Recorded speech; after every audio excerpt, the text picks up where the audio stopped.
So, welcome everybody. This is the Law Enforcement Community Engagement Committee. We are having a presentation meeting with Tracey Hair from H.O.M.E Inc., who is going to talk about homelessness in Hancock County and the services that H.O.M.E Inc. provides and connections with law enforcement and how those intersections go. And Tracey, we're very happy to have you here. Great, thank you. I'm really happy to be here. I think I have to caveat and apologize to Rhoda because she would have seen most of this content. And so we have a long history of working together, Rhoda and I. So Rhoda, bear with me. A lot of this is very familiar to you.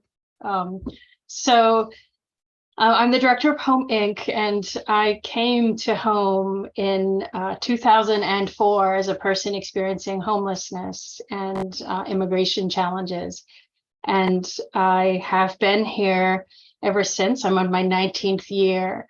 And I say this because I always start these talks out to highlight one of the things about H.O.M.E is that we have a hiring philosophy of hiring people with lived expertise in the work and people from our programs who have experienced the same things that people coming to us have experienced, the same problems, the same challenges, and the same successes.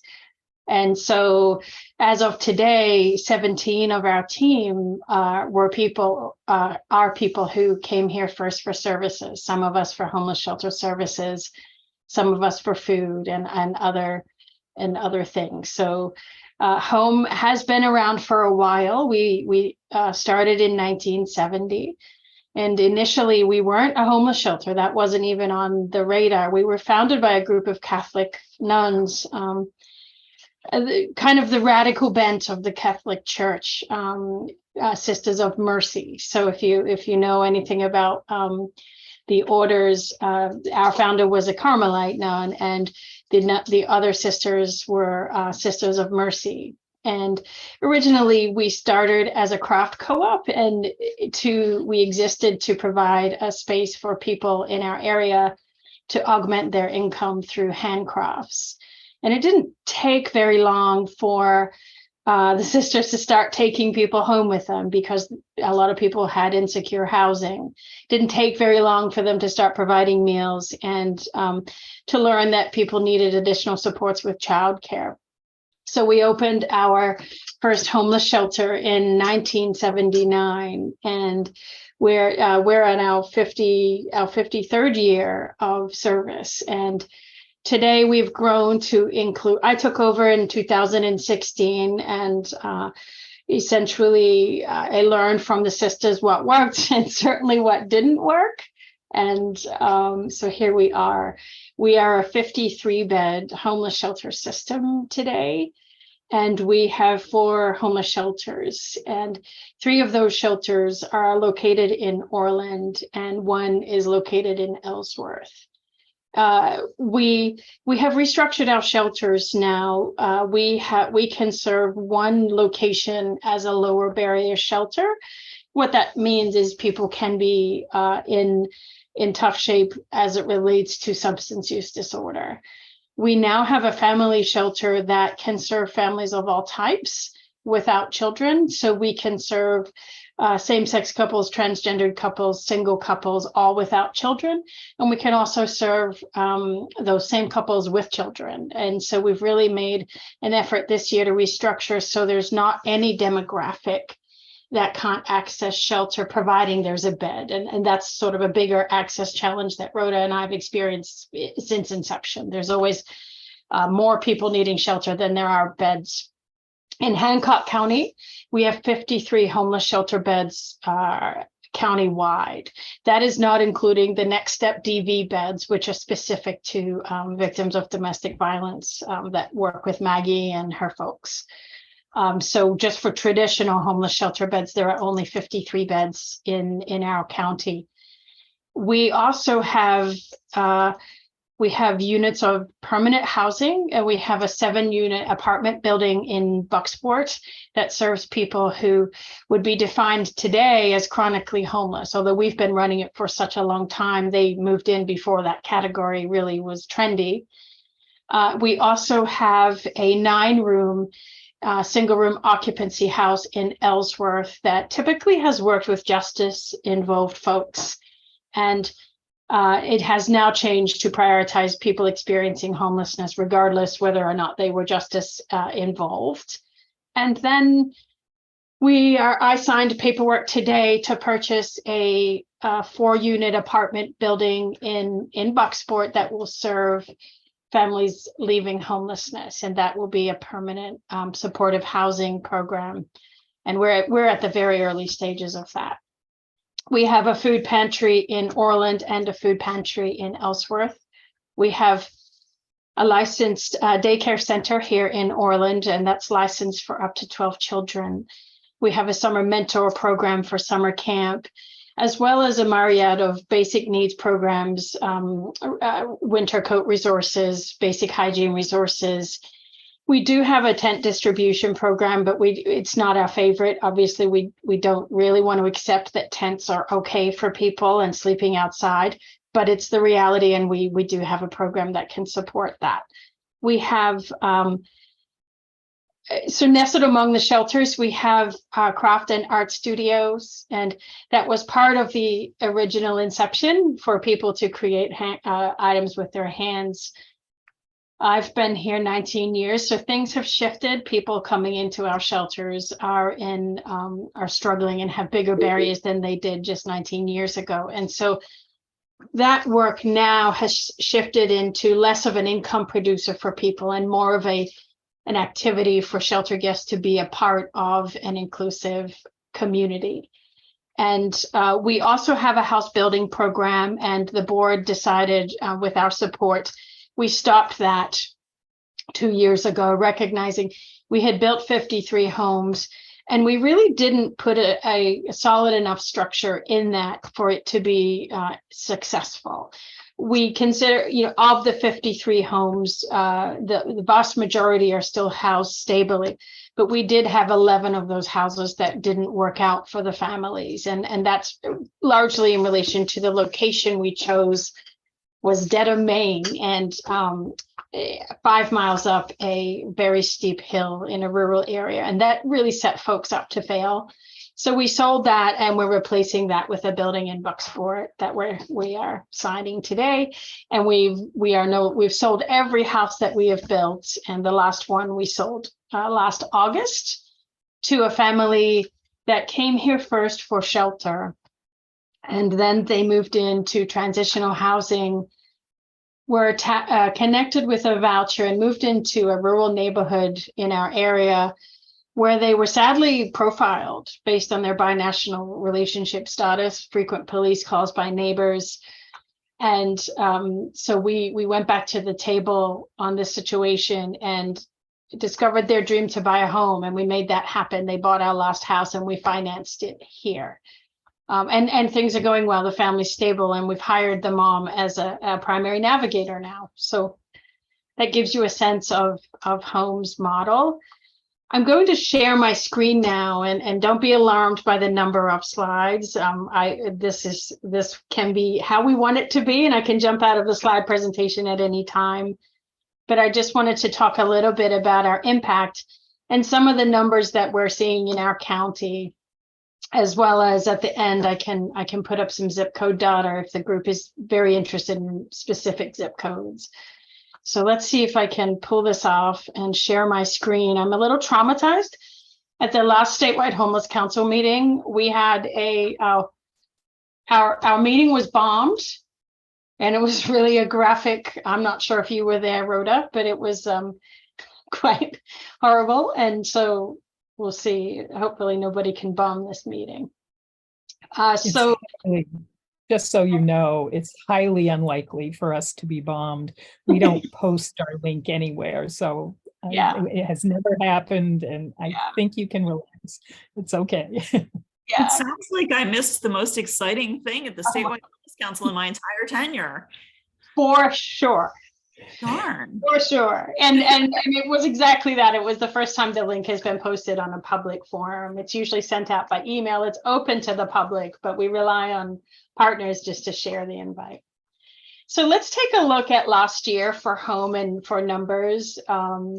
So what we're seeing on this is our impact report from last year. We served 202 guests, and of that number, only 50 households moved into permanent housing, which is definitely a downtick from the 2020 and earlier years. We are excited that 48 households were diverted from homelessness, and that's a new program at home. We are trying to slow down the inflow into the shelter system, improve the shelter system, and simultaneously create more housing in the state so the exits are quicker. So diversion plays a big role in preventing homelessness at the front door. 18 of those households had children, and the average length of stay was 48 nights last year. We also had a warming center. We've had a warming center every year for the last 5 years. But what I think is most important about this particular slide is you'll see we've had an increase of 1,084 bed nights from the year prior. So it's about a 19 or a 20% increase. And this one is also covers a lot of our different programs. But if you see up here, the food program, that increased by 110% last year. So literally 1,000 more households came to us for food support last year. And we saw an increase across most of our programs. The only good increase that we celebrate, of course, is over here with our volunteer hours. People got back to their volunteer service, and we felt that. So I just want to talk a little bit about homelessness today in Maine and look at where we are and where we came from. So, initially in the 19th and 20th centuries, folks experiencing homelessness really consisted of single adult men who were battling alcoholism and mental illness.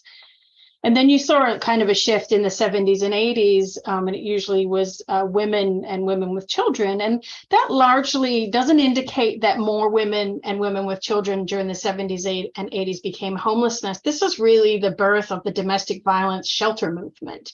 And really the first time that data was being collected in the United States. I grew up in Australia, spent most of my childhood in domestic violence homeless shelters. And I can attest to the fact that in most nations, it wasn't until about the 80s that domestic violence became known to people as a cause of homelessness. And so where we are today, we still have adults with severe and persistent mental illness and substance use disorder, making up the largest number of people experiencing homelessness in Maine. But what's most concerning is 45% of the families and individuals experiencing homelessness in Maine are families with at least one child. And that should be alarming to all of us. We'll take a deep data dive, and this is sort of blowing it out to the whole country. So if you see 65% of our country's folks experiencing homelessness are in homeless shelters. While Rhoda and I may think that's not such a great thing, we want to end homelessness, in compared to other states, that's a good thing in that most of the folks in Maine who experience homelessness can access a homeless shelter and a roof over their head in that crisis, as compared to California and other states where the bulk of folks experiencing homelessness are actually outside in tents. Let's look at Maine. So you'll see a dramatic change in homelessness in Maine. My toolbar is on the bottom numbers. Can you see the whole screen? Yeah, okay, great. So you'll see a dramatic uptick in from 2019 to 2022 for people experiencing homelessness. That uptick has a couple of different things that I need to add. This was the first time we counted people in hotel rooms who were experiencing homelessness, not just people outside in tents. And so that certainly skewed the numbers.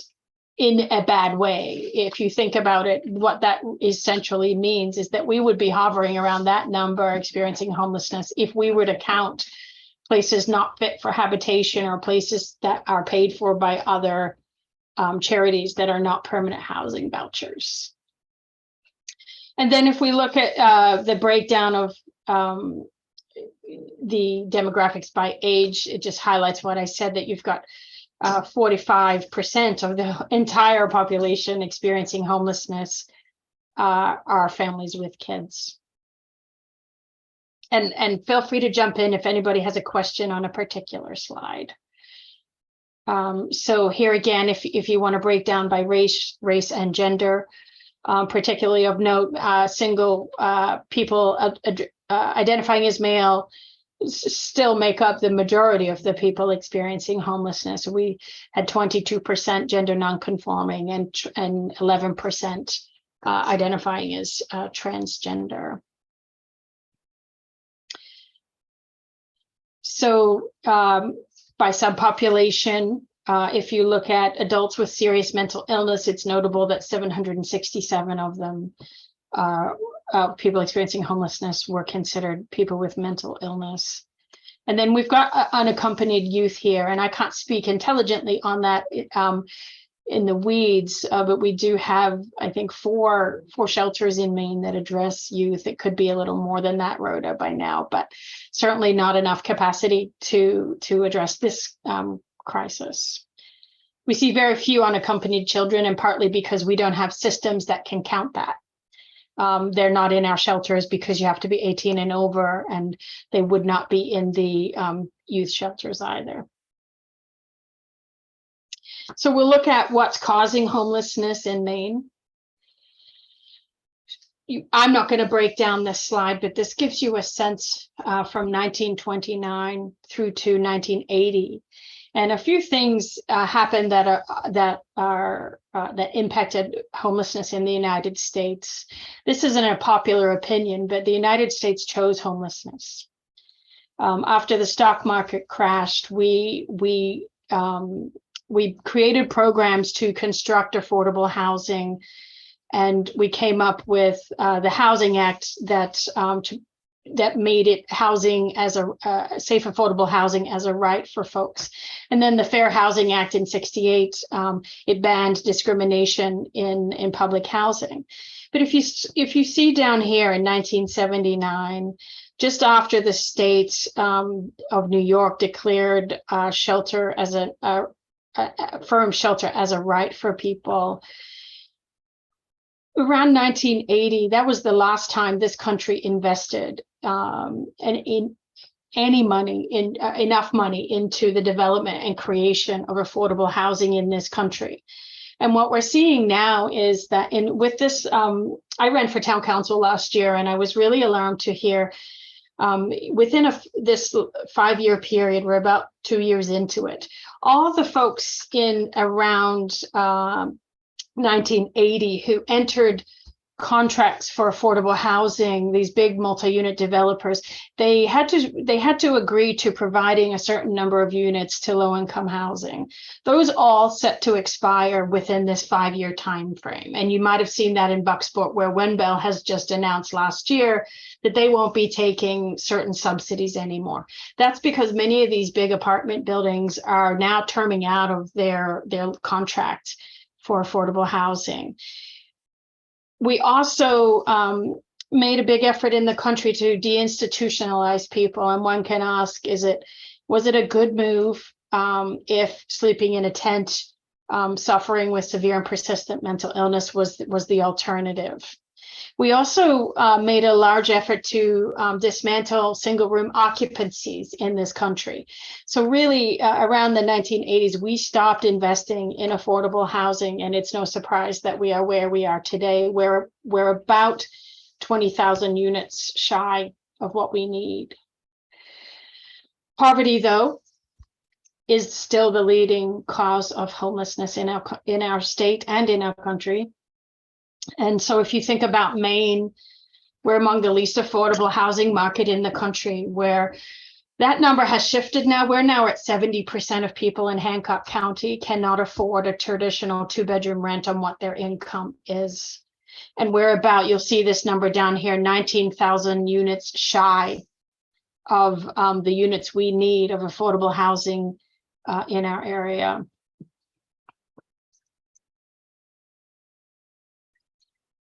Typically, what triggers people's episode of homelessness is a loss of job is the biggest contributor. Bills higher than earnings, drug and alcohol. You'll see substance use and change in family status and mental health, incarceration and abuse and eviction and bills, all sort of evening out. They all seem to contribute the same. But if what we're finding is that many people have multiple layers of this, they may be facing an eviction as well as abuse, as well as a mental health crisis and substance use disorder. So that number in the aggregate becomes higher for that particular household. And where we see people who tend to fall out of our system, they'll experience homelessness, come into shelter, have that medical, mental, or behavioral health crisis, and then fall back into the shelter system. Folks who move out of shelter into transitional housing, they tend to run into the income and then the landlord-tenant relationships that bump them out of the system. And we'll talk a little bit later what we've done to help with that. But I wanted folks to get a sense of how people ricochet back into systems when you don't have a full support in place. The housing cliff, not unlike the welfare cliff. And if you see here, this just sort of supports the other slide, that there's only 51 homes available for extremely low income renters. And one would need to make about $19 or $20 an hour to rent anywhere in Maine. In fact, there's no city or town now officially in Maine that's considered affordable in any town or city. Let's break it down to some towns. Of course, there's many more towns that we could add. If you look at our poverty rates per county, Washington County by far is one of the most impoverished counties in Maine, and Hancock County hovers at around 10%. If you break it down by town, you'll see Sedgwick is an alarmingly impoverished area. And then next behind that would be Deer Isle, which is really in contrast to how most of us see Deer Isle, Stonington area. Goldsboro is at 16%, Ellsworth at 8.6% poverty rate. Same with food insecurity. Maine does not earn bragging rights on this either. We're one of the highest food insecure states in all of New England. And you'll see the data in front of you, that 1 in every 4 kids in our area. And this data hasn't been updated with the most recent census. So I suspect it looks a little different this year, not less, higher, most likely. And then seniors, 5.5% almost are food insecure in Hancock County. If you look at the global map of homelessness in the United States, you don't want to be red, and we are red. So we have per capita a high number of homeless population. It's all relative, right? So you saw the earlier slide with how many people on that night were homeless compared to California's 50 to 60,000. It certainly can be a solvable problem in Maine. I've toured Skid Row in California. And I think these presentations are super important because Maine is at a crossroads, and we are close to becoming a state where it's normal to step over people on sidewalks and in parks, and we can't let that happen. You'll see some of the responses to homelessness over the decades. So the emergency shelters, soup kitchens, and homeless outreach centers, they tend to be run by volunteers in that decade. It was usually churches that initiated this work, and they ran the food pantries out of their basements and undercrofts. Same with homelessness. In the 90s, it became more treatment focused and treating the underlying causes. And then that decade, supportive housing and housing first philosophy began to really take root.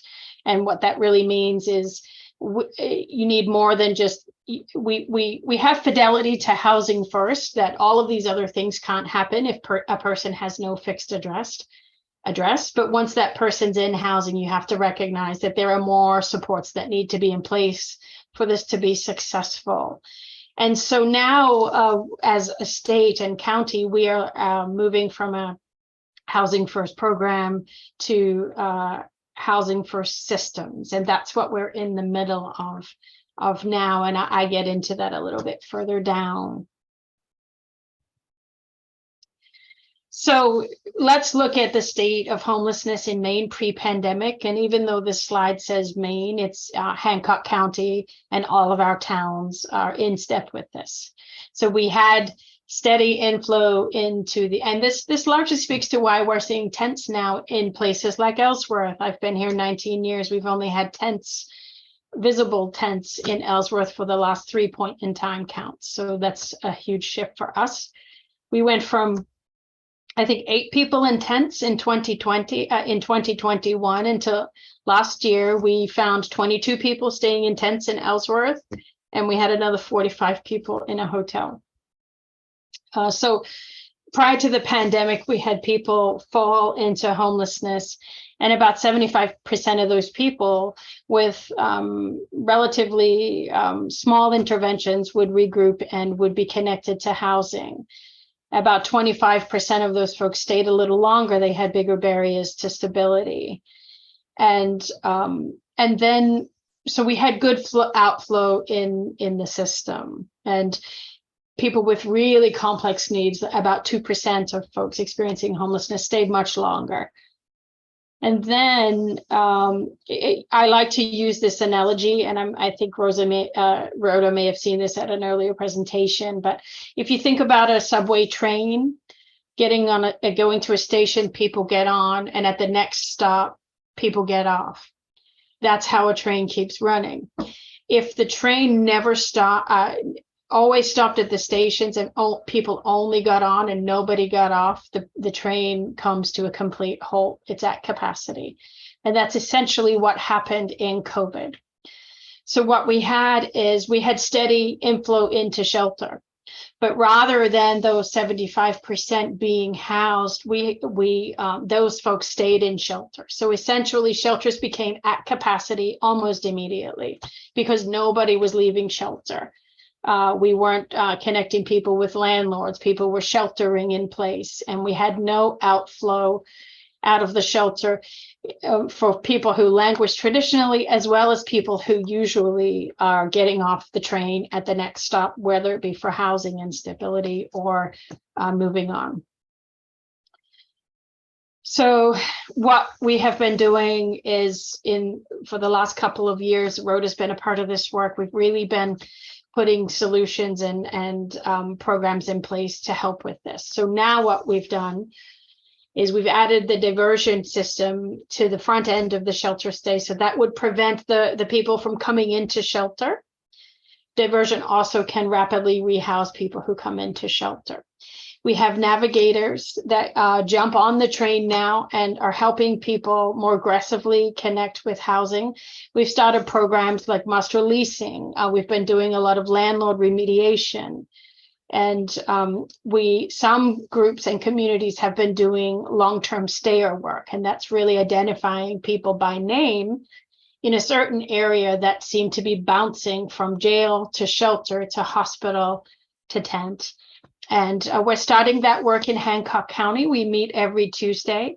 We do not have a by name list yet. We're still working on the HIPAA requirements and all of the other release protocols that would need to be in place. That it's really a robust program in Portland. We are also, you'll see this year, some funding has been released to 17 organizations, which will be adding more shelter bed capacity and more supports for permanent supportive housing. So essentially, the train is starting to be put back in motion, and it's a far better train. I think we can all agree. And so it's going to a normal, efficient movement. Post 2023 is essentially more of the same, except we will see this year, we have seen more investment in housing than we've ever seen since 1980. And our current Speaker of the House has just put through a housing bill that many of us testified in support of. And that aims to bring a couple hundred more shelter beds online and lots of options for permanent supportive housing, and as well as some housing development bills that are coming through. So the train is starting to move, and we're starting to see more and more people exit our shelter. In just the last 8 weeks, we've had 6 families with kids from their cars or tents go directly into a hotel and directly into permanent housing without even coming into shelter. So that work is starting to kick in, and the train's moving again. Diversion, these are our Hancock County numbers. We're the only, Next Step also does diversion specific to folks that are fleeing DV, so I don't have their numbers. But for H.O.M.E's numbers, we screened 93 households. 48 of those households, as I mentioned earlier, were literally diverted from homelessness. Other folks had non-financial diversion, so that could be us connecting them to resources for prevention. One contact diversion with no financial assistance. That could be really problem solving with a person. How can we mediate with your landlord? Is there something we can do to prevent an eviction? How's everyone doing? Does folks need a break or keep going? I think this is great. You have such a great amount of information here. It's excellent. Great. My staff laugh at me because I have a lot to say always. So I want to just sort of go through the next set of slides with some additional considerations. And I was kind of hoping Chief Mosher would be here today. So if the picture on the left is the cost per day per person, right? To spend a night in jail, about $903 a day, about $1,000 a day for the emergency room, about $3,070 to stay in Riverview Psychiatric, about $40 a day for an emergency shelter. And I need to put an extra note on this slide next time. That's with no services, no food or anything. So that's the least expensive shelter in Maine. And that would be a shelter that doesn't really have a lot of wraparound services. So that number probably needs to be changed. It's a little bit higher than that. And then $33 for permanent supportive housing. And we've broken that down. It just makes sense to invest in affordable housing options for about $12,000 a year. 15 or more in Portland, you could provide permanent supportive housing with basic supports rather than the exorbitant costs of people cycling through emergency rooms, jails, and psychiatric centers. Not to mention the cost that can't be collected in data to the human being, right? That is cycling through these systems. So a recent study in Cumberland County, and we're getting this data underway here in Hancock County, that folks who don't have housing are 20 times more likely to be in jail and 7 times more likely to be hospitalized. And if you think about it, criminalizing survival behaviors such as in our area, in Ellsworth, Goldsboro, Bucksport, it tends to be trespassing. Somebody's tent is on someone else's property, or they're staying in the woods, or they're going to the bathroom behind a tree. We're criminalizing behaviors that we haven't provided an alternative for the person to be successful. I don't know how many of us, what we would do if we didn't have access to basic facilities throughout the day. Exiting the justice system to a homeless shelter or to homelessness. Obviously, we don't want people to stay in jail because there's no housing, but we're yet to find a solution as a state and a county to prevent people from exiting jail to homelessness. It makes their success of being staying out of the justice-involved system harder. Of course, there's restrictions on obtaining housing. You cannot get a voucher if you're a felon. So we've created these policies as a country and because the vouchers are usually directed by HUD, that almost make it impossible for a person to get out of. And then you've also got increased risk of supervision violations. We've had people in shelter go to a different shelter and their probation officer lost contact with them, and that person's hauled back into jail, which costs 9 times more than it costs to keep them with us and on track. So these are just additional considerations. We have a very good relationship with law enforcement in Hancock County. We have a shelter in Ellsworth, so we work with Ellsworth PD. And then we work with Hancock County Sheriff and Maine State Troopers and Bucksport PD as well. And typically, most law enforcement departments in our county will call us if there's a person or household about to be relocated. It doesn't always happen that way, but we are certainly rattling cages, and at the meetings we need to be to make sure that continues. We're lucky in our county and in our towns because our relationships with law enforcement when it comes to people experiencing homelessness are strong, transparent, and they benefit the person best. And we've had state troopers show up to a shelter to discover a person in our shelter has a warrant and just say to them, take care of your warrant when you're stabilized. Of course, with more serious violent warrants and felonies, that wouldn't be practical. But where it's a safe situation, we've had that relationship. And I think in that case, in those cases, the officer presenting understands that this will be far more, this won't achieve anything to make a person come out of a shelter, go to jail for a couple of days, lose their shelter bed, and then here we are again. So I think there's a bill now in Augusta. I don't know if it will pass, to be honest with you. It doesn't have a lot of support about decriminalizing homelessness. And I think that's a particularly contentious challenge for people in Portland, Lewiston area, where the numbers of folks outside are higher. The acuity of substance use and mental disorder also has led to some property damage and some violence. And you may or may not have understood that the recent situations with warming centers, we've certainly had some violence where it's reported from at least one warming center where staff had to have hospital treatment. So, we are working with people who are in acute crisis at times, bloodborne pathogens, open wounds, active psychosis, active use, we're all trained in Narcan. Unfortunately, Narcan is really not touching the new drug that's just surfaced in the last couple of weeks in Bucksport and Ellsworth and surrounding areas.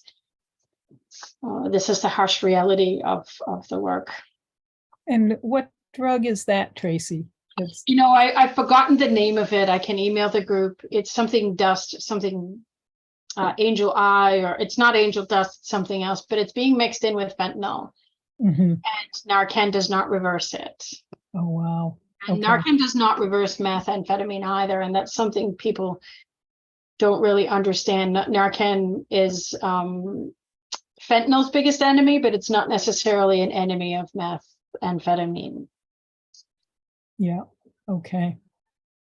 Thank you. Welcome.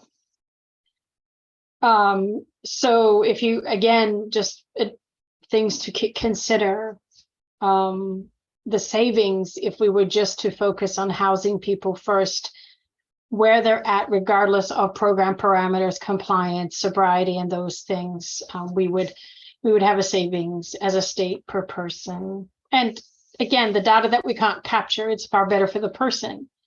And that's just data, anecdotal data. If you look at the first slide, I mentioned how many people were experiencing homelessness in Maine versus how many shelter beds in 2019 there were. So there's a disconnect there. We have more people experiencing homelessness than we have shelter bed capacity.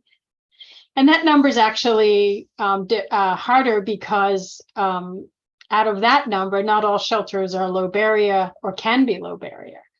So for us, when we serve children, we can't go completely low barrier because of adverse childhood trauma. And so that number is actually, there are fewer low barrier shelter beds for the population I just described, people in the throes of active psychosis or drug use. So we have a shortage of shelter beds in Maine. Just recently, 17 agencies got grants through Maine State Housing, and some of those agencies will be adding shelter beds to the system. So I think you'll probably see 200 or 250 more shelter beds come into the system, but that's where we are today. And so I'll briefly kind of recap where we are, the good components of effectively having an effective homeless response system. You want this prevention and diversion at the front door. Who can be prevented from becoming homelessness? And for us, that could be a real soft touch financial support. It could be a utility bill. We did have one case where it was a much bigger intervention. We had a mom who was diagnosed with pretty aggressive form of cancer, a dad who had COVID at the time.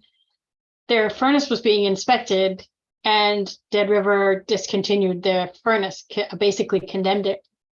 And so this was all in a 5-day period. This household had never reached out for service supports before. They own their house. They still considered low income. And all of these things came crashing down on them. So we fixed their furnace, recognizing that furnace repair is still far less expensive to the state of Maine than 3 people coming into a homeless shelter for a minimum. So our average length of stay is 48 days, but for a family with children, it can be a little longer. So it just makes sense to keep people in their houses, in their school systems, and in their support networks if they exist. And so that for me is the best part of diversion. We've done flat tires before. It typically tends to be some rent help or utility help. We have done some storage. We've done some family mediation, and we've even paid for people to fly out of state if they had supports in another location with family. When Spring Fountain closed in Bucksport, we hadn't really signed on for the diversion program, but we did it organically as an organization, and we diverted, there were 40 people living in that condemned hotel, and all but 2 were redirected to other supports and other housing options. That's not to say a few haven't bounced back with other barriers of substance use disorder. And then you need an effective emergency shelter system. So we clearly don't have enough beds or the right type of beds to be serving the people that are experiencing homelessness in 2023. You also need permanent supportive housing. So that's not just a unit, that's a unit with supports in place. And then rapid rehousing. We need options for people when they enter shelter to go to. And that really creates an effective homeless response system. And we've put all of those pieces in place in the last 2 years. But I wanted to share this slide so people had an understanding of why we're where we are today, why homelessness is more visible in Maine. And it's a combination of lack of investment in housing, not enough shelter beds, closing down treatment facility for people with substance use disorder, as well as poverty and crisis acuity. We've essentially, thank you, Shamaya. I won't end the meeting prematurely. So I wanted to kind of give a picture. This is why homelessness is more visible in Maine, in Ellsworth, in Bucksport, in Hancock County than it ever has been before. And I'll stop there for questions. Thank you so much, Tracey. I have a couple questions, but I'm wondering if anybody else would like to go first.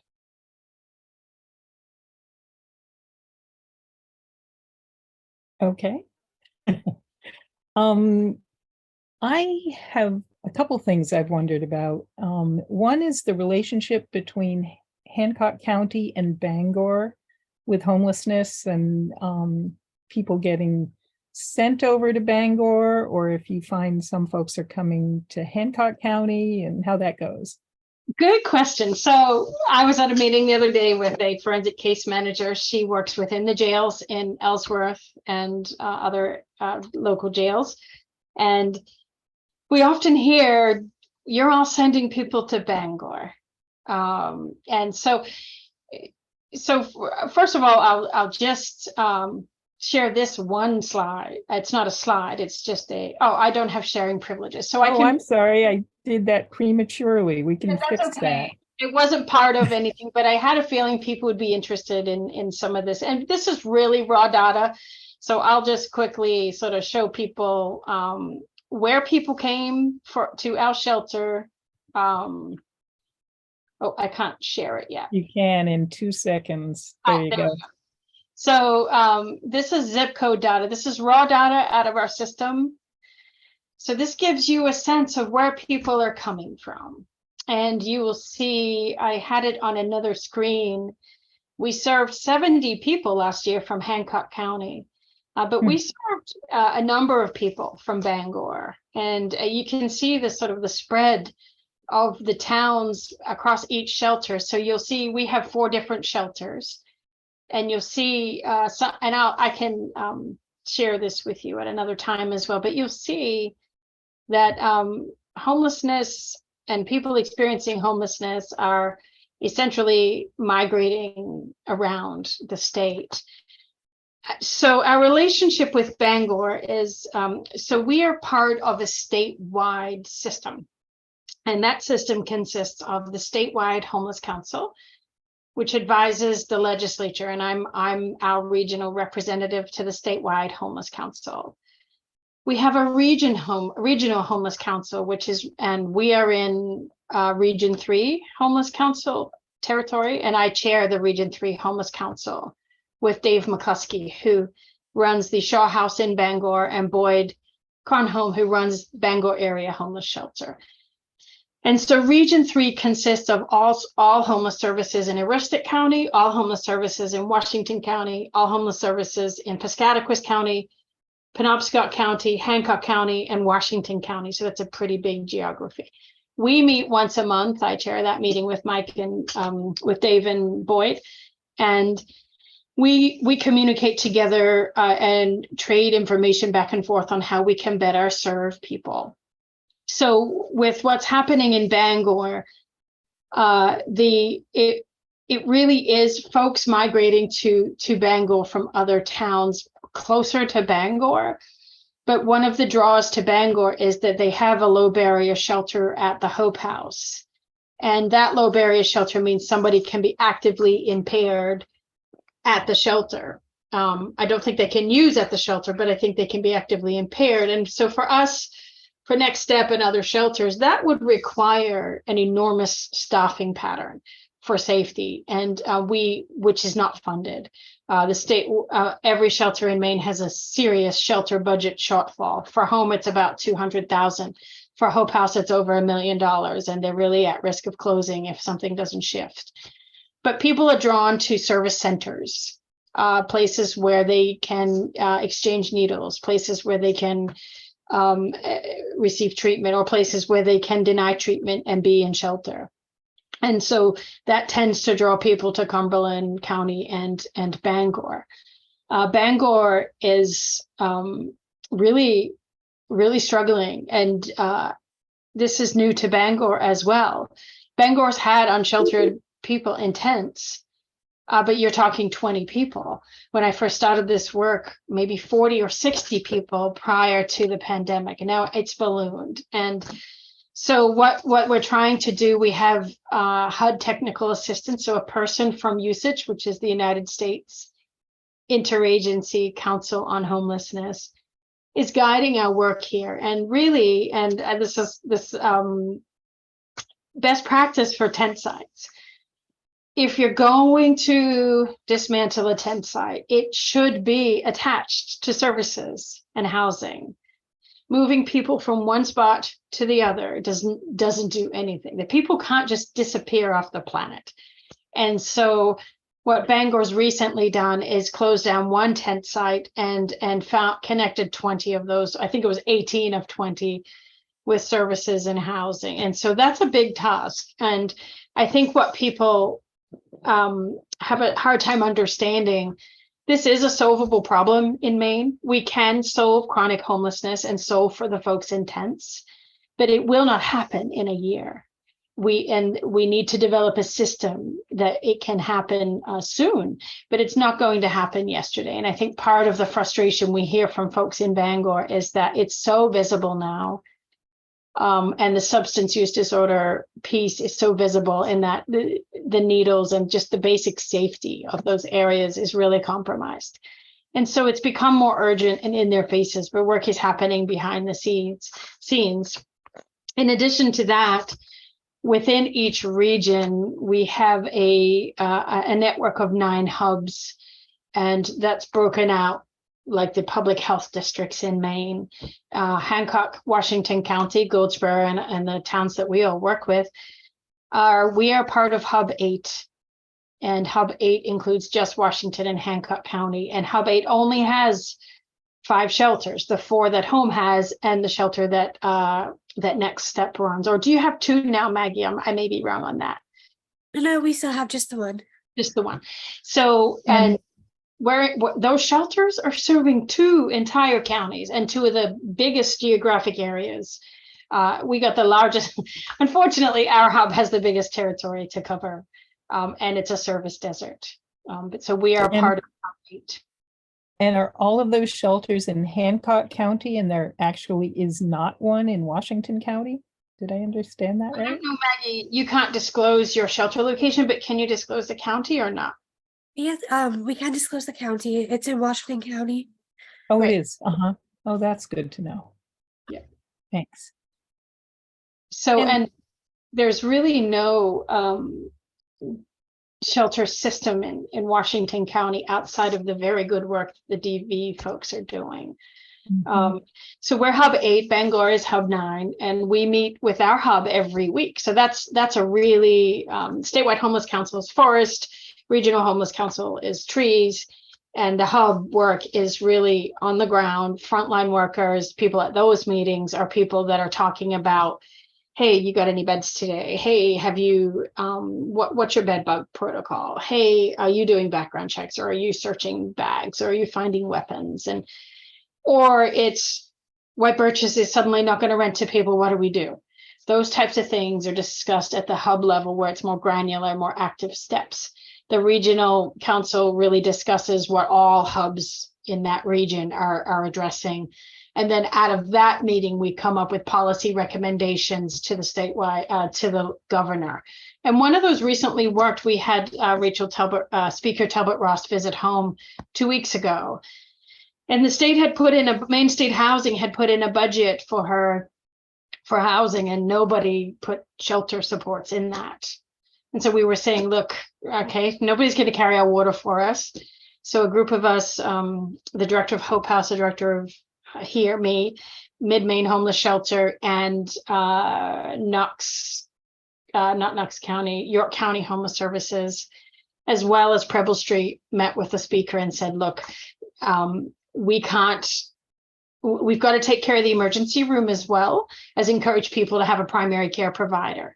Well, the same thing is with homeless services. You really need a good homeless shelter system as well. And don't forget it, because without disclosing shelters, but several shelters, if there's not a funding increase in the next 2 years, will close, and they are low barrier shelters. So we will have another crisis on our hands. So. Thank you. My other question was, the stuff going on about tiny houses as a homelessness approach. I wondered what you think about that and what you might know. I know there's some discussion in the Bangor area of something happening with that. And well, I just want to differentiate between tiny houses and pallet villages. So one presentation that we saw at Region 3 was about pallet villages, and I'm happy to send backup information for this, but they essentially are not following best practice in that it's essentially a shelter still. And what does that mean, pallet villages? What I guess it's my understanding, you can Google it, is to create these little, and they're smaller than tiny houses. They're essentially little two bed rooms in separate dwellings to replace sort of the tents. And quite frankly, to put up a system like that without security, without trained staff in trauma-informed work, without safeguards in place, it can become quite dangerous. So the statewide homeless council hasn't endorsed or rejected that idea, but it's not something that we're adopting as best practice. Tiny homes are a different challenge. I think on the surface, it's a really great idea. And I believe some of our colleagues in Knox County are looking into this. For Hancock County, the challenge becomes serving so many municipalities and select boards that Orland has already said no to home. We will not zone for tiny houses. Ellsworth, city manager, I don't think has an opinion on that yet. We haven't gone down that road with them. But other little towns that we've explored, we've got right now the select board for Trenton has asked White Birches to agree to not make it year round when we had 40 people in there or something like that. So I think tiny houses, if they were able to get through those barriers, may be successful. But for home, we are not heading down that road. We had tiny houses on site here. We've had it for decades. We had no services with them because there is no support or funding for services until this year. And that bill is just passed out of committee. We finally have a service bill that's coming from the state, which will help. But we had those shacks, and what they were doing was they were serving our chronically homeless population. So in our county, we have about, I would say, 20 people a year who fit the chronically homeless definition, which is people who have experienced homelessness for more than 180 days, have frequent cycles of homelessness in a time period. That would be about 20 people for our county. And we could do tiny houses, but without supports. The same challenges happen in shelters. Abuse, sometimes you have substance use overdoses and violence and hoarding, people excessive collecting of items and things like that. So I think it's a good model if it's backed with services and supports for the people, because we've learned one thing is that just providing the house isn't enough in a lot of cases. Yeah, there was a really interesting movie, and now I can't think what the title of it is, that was a community of, I think they'd be considered tiny houses, but I'm not sure about the kind of the crossover between pallet houses and tiny houses. And not in this region, but a real sense of the community functioning as a community, and people coming who are volunteers to help make it work and living also in the tiny houses. And that seemed really encouraging. Yeah, I think it's, Rhoda, do you remember, is it Volunteers of America with, there is a tiny house village for veterans. And I believe it wasn't a typical shelter provider, so I'm not as familiar with his name. I've forgotten his name now. And I think it's near the Brunswick area. I'm not sure. It's what is it? Sorry? There's one in Booth Bay for veterans. Okay. Do you remember the name of that? I don't think it was VOA. Okay. Yeah. But I could be It was Rich Hooks Wayman. It's his organization. I'm not sure if it's United Way or which organization did Rich it. Rich is with VOA, so it would have to be VOA then. Okay. Maybe I'm just misremembering. Yeah, I can find out, but there is a model in Maine that's working well, and it's specific to the veteran population. And I suspect that because it's specific to the veteran population, there probably was some sort of service funding. And when you hear us say service funding versus operational funding, what we're saying is you've got the house and the subsidy and the people living in them, but you don't have a line item in your budget for the case manager, the social worker, and the people that help keep our folks on track. And so VOA, this community is working. I can't speak to what funding opportunity they have because they're not a homeless shelter provider. Certainly homeless shelter providers until this year haven't had much access to supportive services funding. Mm-hmm. I guess another question that I have, I'm sorry, I'm loaded with questions here. That's great. Is how we can support the work you're doing, like how the LECEC, which is bigger than who you see here today. Some folks weren't able to make it and will Yeah. have the recording, and they do get watched. Yeah, And so, I think, support really for the messaging. Mhm. And Maggie, I don't know if you're experiencing this, but what we're experiencing is the country and the county and the state are in such a crisis. It feels like it's just all falling apart for people. Poverty is going up, food insecurity is going up, homelessness is going up, the acuity of crisis is going up. And what we're finding is that people are now seeing what Maggie, Rhoda, and I have seen all along. And it's in their faces now. And there's a lot of, why aren't you doing anything? And it's really just messaging that this work takes time. This work takes time. And it took 40 years to get here. It's going to take a while to get out of here. And for people to be patient with providers. Providers are getting more than I've ever experienced in my lifetime. They're in the crosshairs of people in distress, as well as providers who can't get answers. So we've got a pool of people who are in crisis who aren't getting the help they deserve and need. And then we've got people who are helping who don't have capacity to do more than they're doing. And then so providers are sort of pitted against each other in an environment of scarcity. And then the people we're working with are also in that environment. And so really just messaging that how long it took us to get to this crisis and how long it's going to take us to get out. And, a solution to the crisis this year by this legislative body could change, right? If we have a different governor or if we have different legislators. So we're really at the mercy of federal funding, because the reality is, you saw it, you have to make $20 an hour to afford anything in Bucksport, Ellsworth. Nobody's making that when they're bagging groceries, changing tires. Some of our police officers aren't making that. So the reality is you can't fix it with a job anymore. And I think the messaging, I think, is the single most important thing we can do. We have a system in place. We're doing the best we can. And we need people to, when you see a bill that's coming out or a call for a bill, put in that testimony. Let the legislators know this is a need.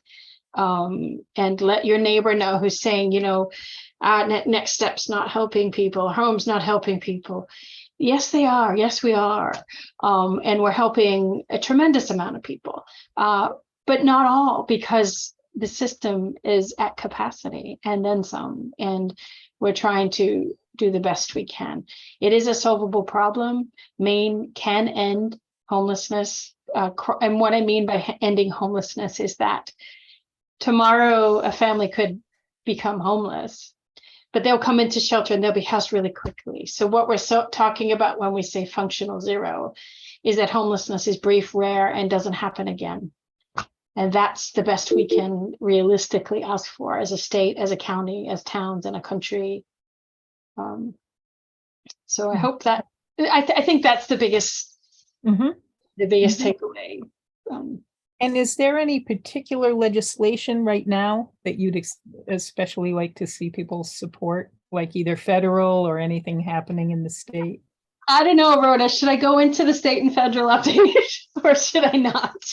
Let me pull something up, and yes. There is definitely a Whole list, not the list of hundreds of. No, exactly. What I'm going to do is attempt to pull up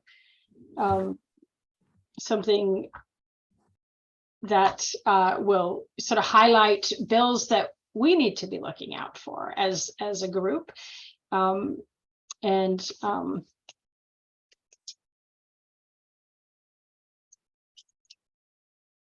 Okay, bear with me. Okay, so bill tracking.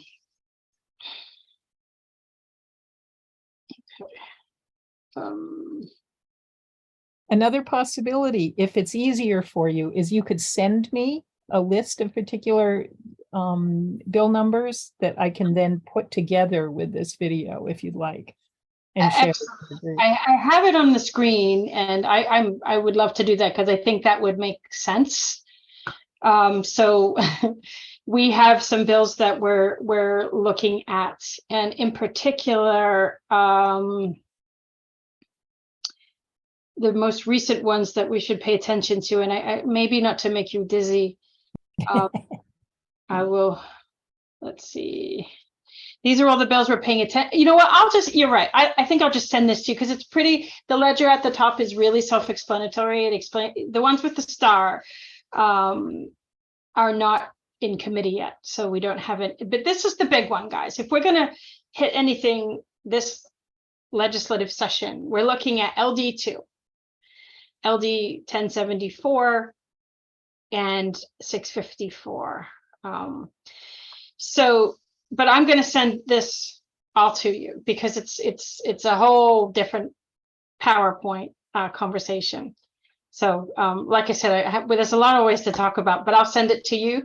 At the top of it, it tells you what are specific to housing, shelter, food insecurity. There may be some DV things in there, Maggie, too, because what's interesting, the homeless shelter system is slightly different for DV folks because DV folks do not enter information into the system that could jeopardize location and safety of the people that they're working with. And if I were ever to retire, I'd move over to the DV world because those folks, and I'm going to own it, largely run by women, have powerhouse through legislator over the last 4 decades, and just gotten, privacy steps in place to protect people fleeing DV while they're in homeless shelters.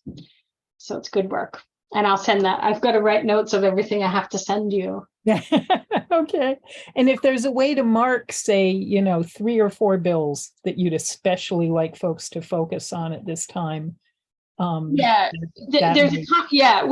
one that will come up. And although I just read yesterday, the governor and the speaker of the House are in a battle over some tribal legislation in the budget. So that could hold this up. But we certainly support her, Speaker Talbot Ross's process on this, and not a criticism at all. I probably would do the same thing if I were in her role. So I'll get it to you. Okay, that'll be good. And the other thing I wonder, as we're getting nearer to the end here, is if you have anything specific that you might like members of law enforcement to hear, who weren't able to be here today, but that's the work they're doing and how that connects with what you're doing. Yeah. First, just gratitude to the encounters we've had so far, meeting with Chief Mosher as far as addressing the unsheltered challenge in Ellsworth. I don't think that could be handled differently. We met with Chief Mosher, we had POTH workers involved, and then Healthy Acadia stepped in and opened up a warming center. And there was largely sort of a group of us getting together, seeing this life-saving crisis unfold. So there's a lot more to celebrate in our area because of organic community policing models. They're not officially community policing models, but organically it's happening. Thank you to the Bucksport Police Department. If they find somebody in a tent, they call us first. They know they kind of wrest their way out of homelessness. And I suppose my message would be, let's keep that up. Let's find ways not to break up tent sites with no solution at the other end, because that person is at high risk then of going to another situation with the same outcome. And so let's work together and to call many of the agencies in our area, rather than arresting for behaviors that we don't provide an alternative for them to do anything different. Mm-hmm. That sounds really good. So does anybody else have questions or thoughts you might like to bring up? Suzanne? Yeah, I just wanted to ask about the whole issue of affordable housing. I mean, you've mentioned how housing is expensive. If you're not making a good enough salary, you can't afford a rent. And, there's been all this talk about, oh, we have to do something, but like that, usually it seems like those kind of initiatives have come from like the federal government or something through HUD or something, like they somehow provide some kind of incentives for contractors to build stuff. What do you have to say about that aspect of things? So yes, you're absolutely right that follow the money. And so the federal government, HUD, provides things like low income tax credits and things like that for developers. They have incentives to build and develop for low income population. So that has started again. So that some of the early bills that are going to come out of this legislative session will be related to low income tax credit developments and things like that. One of the things I think that each of us can do, I ran for town council. I probably put it on steroids, in fact, because I probably could have just went to town council and gave them my opinion, but I decided to run for office instead, and I lost. I know, Bucksport's not quite ready for me.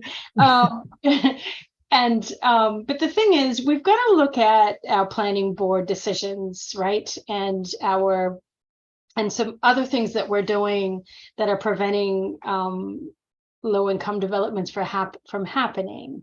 And so if you have at your towns property that a high-end developer is developing, but there's been no approval of sort of the low income developments, then I think that's a challenge. And we have that challenge in Bucksport where we've got some high-end developments going up where the rent's about $1,800 to start. And then yet we've got applications from other agencies that work with low-income people that were denied. And so we really have to look at NIMBYism, better in the house next door than the park across the street. And so those are things, zoning changes. You could bring up zoning maps for each of your towns and discover what areas are zoned out of low-income housing. So there are lots of incentives for people to build and designate property. Another challenge, and it's one that I've always been really reluctant to bring up. If you go on to, and I say this with the transparency that I use the Airbnb, but if you go onto Airbnb and you type in your zip code, just for interest, find out how many apartments are offline in your town. It's an enormous amount. And I don't know what the solution to that is. That's a really complicated one. You can't really blame Airbnb for the state of homelessness in our country, but you can't also ignore that it is making an impact in our town. So what do you do there? I'm not sure. I know there's been some talk of regulation. It might have been Bar Harbor, I can't remember, yes, about new development. And maybe those are the steps we go into. Maybe we look at, and I'm not saying this with a nativist hat on, but maybe we look at if you're purchasing the building from out of state and don't plan on living in it. Banks do that, right? You can't rent it out within the first year of your mortgage. Could towns say, if you're buying this building from out of state, it should be occupied year round? Maybe, and that would maybe protect some of the Maine landlords who are living on their property and helping themselves pay their property tax by renting out a room, Airbnb. So there could be solutions, and this is not to vilify Airbnb. Like I said, in complete transparency, I've used it, but it is making an impact. Other things with property development, there's a lot more incentives out now for landlords to help with that broken window, or it's not every person experiencing homelessness is in a crisis so much they damage property, but the data shows that a significant number are, and that Maine landlords are not getting rich, or not all of them. And it's really significant about the Airbnb thing for people who are living on their property. And, you just know so many people who they make such serious money if they do Airbnb that's crucial to being able to retire when they're 70, they're in their 70s or 80s. And to Yeah. be able to stay in their home, having the Airbnb thing happening is making that possible. So Yeah, exactly. So it's a real, and that's why I get reluctant to bring it up as it's because I just want to underline, this is not to vilify that, because for many and most probably it's about that. I have a lot of friends that are in that situation with big tax bills, and you got to pay it some way. And so but there's also an equal and opposite reaction to what we do as a society. So hopefully we can, some of the legislation this year will put enough units online, the shelter capacity and the services support will help with some of that. Because if we can get the people in tents inside, then we can get to a functional zero for homelessness, because the other folks will cycle at a better pace, and we can get those folks housed first. yeah.